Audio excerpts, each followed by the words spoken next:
Olá, pessoal, tudo bem com vocês? Eu sou a professora Rosana e a minha proposta aqui é trazer para vocês um pouquinho de conhecimento na área de estrutura molecular de alguns fármacos que saíram na mídia ultimamente como promissores para a cura da Covid-19. Para a gente conversar um pouquinho a respeito disso também, ok?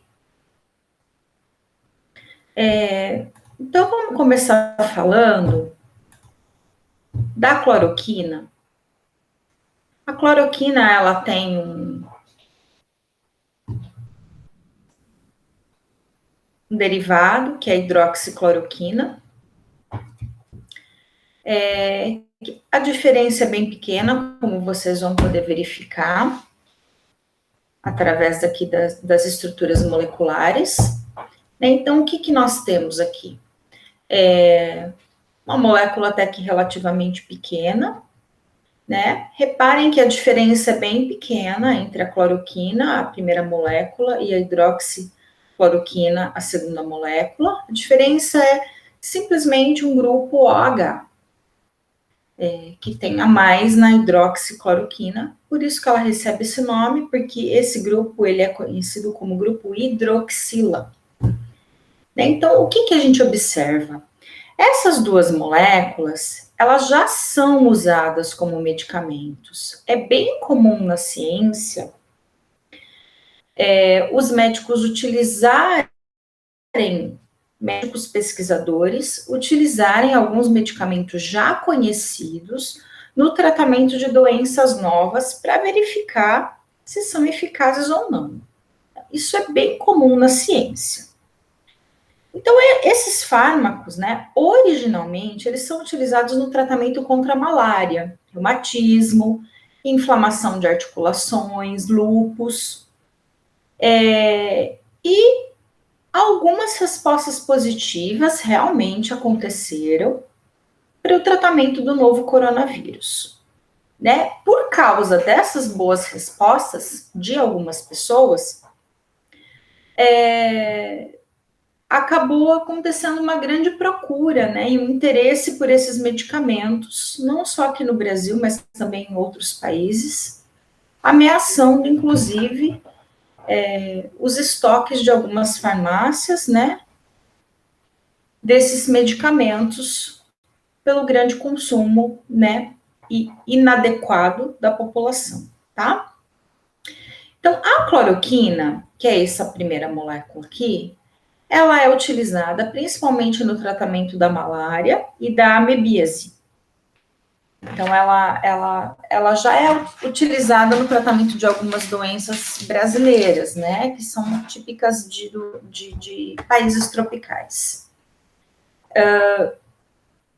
E aí, além de barato, né, é um medicamento que ele é bem seguro, clinicamente falando, e o uso dele já está bem estabelecido, tanto em testes em vivo, quanto em testes in vitro, né? Ou seja, testes laboratoriais e testes em seres humanos. Só que para essas doenças, amebíase, malária, articulações, lúpus. Então, ela já tem um uso bem estabelecido e ela já é utilizada para o tratamento desse tipo de doença. Quando surgiu aí o novo coronavírus, e antes dele surgiu uma doença chamada de SARS e de MERS, né, a Síndrome Respiratória do Oriente Médio, esses fármacos começaram a ser testados para essas doenças. Como o coronavírus, ele tem, o genoma dele é 82% compatível com o genoma da SARS, por conta disso que alguns médicos começaram a utilizar esses fármacos para ver se realmente ia ter alguma resposta positiva. E realmente, algumas respostas positivas surgiram. No entanto, para a gente lançar um medicamento no mercado como efetivo para uma determinada doença, não basta alguns testes clínicos, tem que ser feitos muitos testes clínicos, tem que verificar, tem vários protocolos, né, que a Anvisa determina que sejam realizados, antes de se lançar um medicamento no mercado como eficiente para determinadas doenças, né? Então, alguns testes realmente foram feitos in vitro, que sugeriram mesmo que a cloroquina fosse eficiente para tratamento das infecções causadas pelo vírus da SARS, e alguns testes in vitro também sugeriram eficácia no tratamento para o coronavírus. Com relação aos testes in vivo, que seriam os testes em seres vivos, né, que devem iniciar com ratos, né, em último caso em humanos, algumas pessoas que foram tratadas com cloroquina e hidroxicloroquina, algumas apresentaram melhora, outras não apresentaram melhora. Ou seja, ainda não há testes conclusivos a respeito disso. Falando um pouquinho da estrutura química desses compostos, só para relembrar um pouquinho, né? Então, a gente tem aqui que cada uma dessas pontas representam carbonos, né? Aqui a gente tem a representação de duplas ligações, isso aqui é um anel aromático, ok? Esse também é um anel aromático, só que é um anel heterocíclico, ou seja, ele apresenta um heteroátomo, né, uma cadeia heterogênea, aqui também nós temos cadeia heterogênea, né, e essa molécula é uma molécula que apresenta, então, 2 anéis aromáticos e uma ramificação aqui, que seria uma cadeia lateral da molécula. Falando um pouquinho dos carbonos quirais, né, tanto a cloroquina quanto a hidroxicloroquina apresentam apenas um carbono quiral. O que é um carbono quiral, para a gente relembrar? É um carbono que apresenta 4 ligantes diferentes. Nesses casos aqui, a gente tem como ligantes diferentes esse grupo, que é um grupo CH3, essa cadeia lateral, o hidrogênio, que não está representado, mas ele existe nesta posição, e todo esse outro grupo grande aqui, que inclui os 2 anéis aromáticos. Então, esses são os 4 ligantes diferentes, e por isso, então, esses 2 carbonos são chamados de carbonos quirais. Com relação às funções orgânicas, o que a gente tem, né? É praticamente as mesmas funções, então a gente tem aqui esse grupo cloro, que representa, então, a função aleto de alquila nas 2 moléculas, e as funções amina, que são predominantes, né? Então, ela é uma molécula de caráter básico por conta disso. Então, ela apresenta 3 grupos amina, tanto na cloroquina quanto na hidroxicloroquina.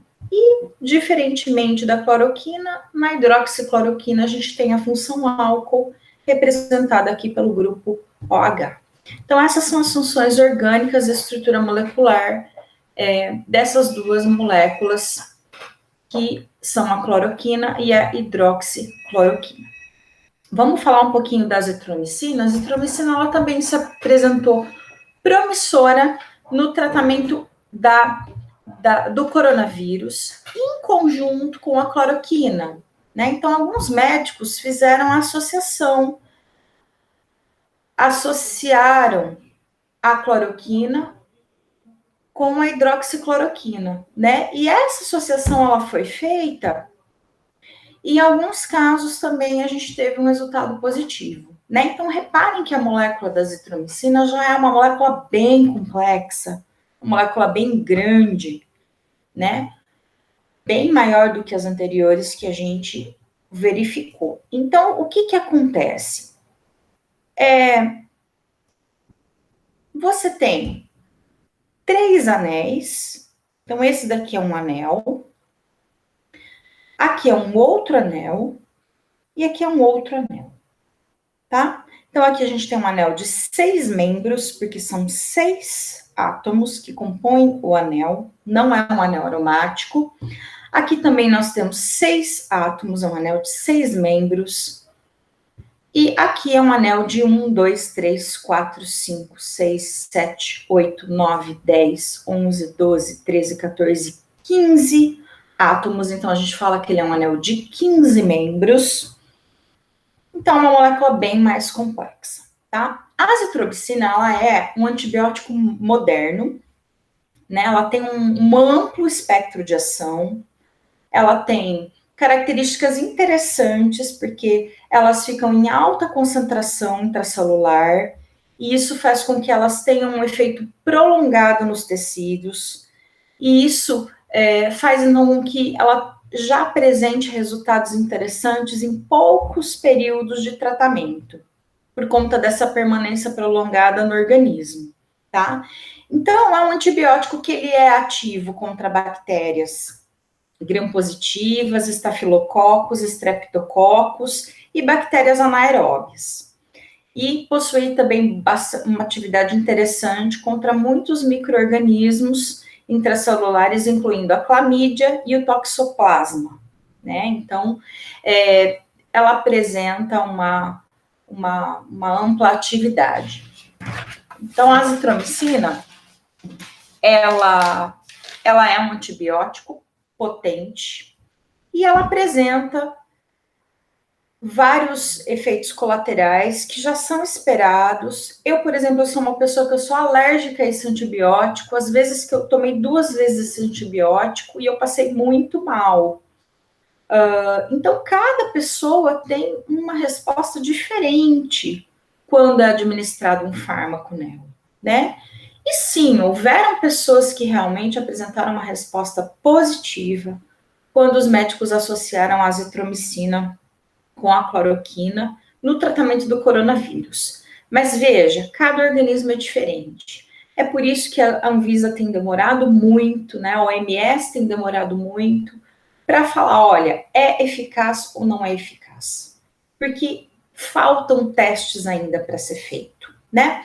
Voltando a falar um pouquinho da estrutura química da azitromicina, vamos falar um pouquinho dos carbonos quirais. A gente tem aqui vários carbonos quirais. Reparem que toda vez que a gente tem esse tipo de representação para as ligações químicas, né? Esse tipo de representação, uma linha mais cheia, representa grupos virados para frente do plano da lousa. E esse tipo de representação, né, risquinhos, tracinhos, representam grupos virados para trás do plano da lousa. Então, toda vez que a gente tem esse tipo de representação, você repara a presença de um carbono quiral.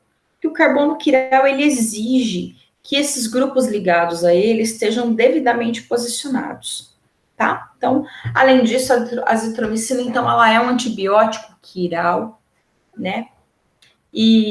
Portanto, tem uma estrutura muito bem definida, muito bem organizada, e para poder ter a ação que ela precisa ter no organismo, tá? Com relação aos grupos funcionais, a gente tem o grupo amina nesta posição e também nesta posição, representado aqui pelo nitrogênio ligados a grupos carbônicos, né? A grupos carbônicos. A gente tem o grupo funcional éter, aqui representado em verde, que é o oxigênio ligado a 2 carbonos, que representa essa função orgânica, e a função orgânica éster, que é a função aqui da carbonila, que é a C-O, ligada a um oxigênio, e esse oxigênio necessariamente ligado a um carbono. Então, basicamente, a gente tem aí 3 funções predominantes, né? 3 funções predominantes. A gente tem também a função álcool, aqui representado pelos grupos OH, em várias posições, tá? Então, em várias posições a gente tem o grupo OH, então o grupo álcool, e a gente tem também aqui o grupo éter, que não foi representado, mas ele existe, né? É mais um grupo éter aqui. Então, as funções predominantes na molécula da azitromicina é a função amina, função éter, função éster e função álcool, onde tem os grupos hidroxila aqui em diversas posições. Tá bom? Então, eu gostaria de deixar aqui com vocês algumas referências que foram utilizadas para a pesquisa desses fármacos. São fármacos amplamente utilizados e tem descrição deles bastante extensa na literatura. é uma coisa que eu gosto de frisar de bastante com os alunos, que você sempre tem que referenciar não só aquilo que você vai escrever, como aquilo que você vai publicar, principalmente, tem que estar devidamente referenciado. A gente não tira as coisas da nossa cabeça, a gente deve pesquisar em fontes confiáveis, né? Então, aqui, grande parte da minha pesquisa são de sites de artigos científicos, que foi por onde eu me baseei para ler a respeito desses fármacos, para poder falar com vocês, conversar com vocês a respeito disso, né? Então, espero que tenha ajudado vocês a relembrar um pouquinho,